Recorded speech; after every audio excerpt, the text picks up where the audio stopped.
Hi, I wanted to say a quick word about the opportunity to give the larger speech, or what we call a keynote, or what others might call a after dinner presentation. One thing that I enjoyed doing, and maybe, that's the preacher in me, back in the Episcopal Church days, you had to be ready to speak to a large number of people every week.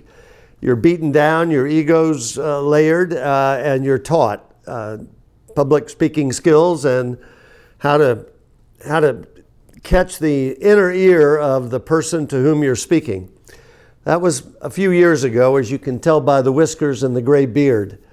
But for the last 20 years, doing the work that I do with companies and institutions and schools, universities, not-for-profits, for-profits around the world, I loved the opportunity to interact with a large group of people by doing preparatory conversations with key people within the large group.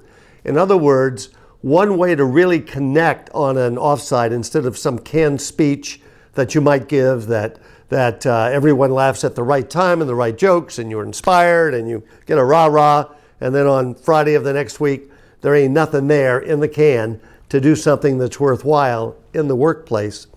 What I like to do is the preparation. And in the prep work, I might ask you, as I did for Amazon in a piece of work I did for their global intellectual properties group for a good friend. And this is under the Kindle group, and you had a group of people throughout the world, and I couldn't speak to 80 or 90 people for a 4-day offsite in my piece of it, but I could ask to speak for over an hour to a tenth of those people. So for 8 or 10 people, the leadership gave me the names and phone numbers, and we were able to have an hour and a half of dialogue and conversation prior to our all gathering and my presenting to them. That gives legs to the investment of somebody who gives more than an offsite, really a keynote, because you've got clear, different data that's live, it's current, it's recent, and it's informed.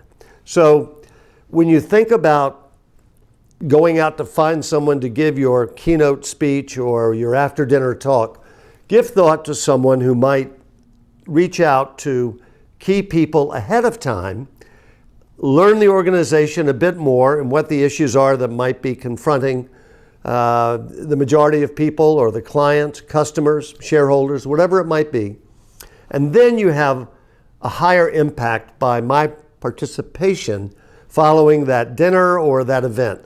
So a quick word on keynote speeches with a little different take that leads to an insight on preparation that I think you all as leaders would understand the importance and the value of going forward. Thanks very much.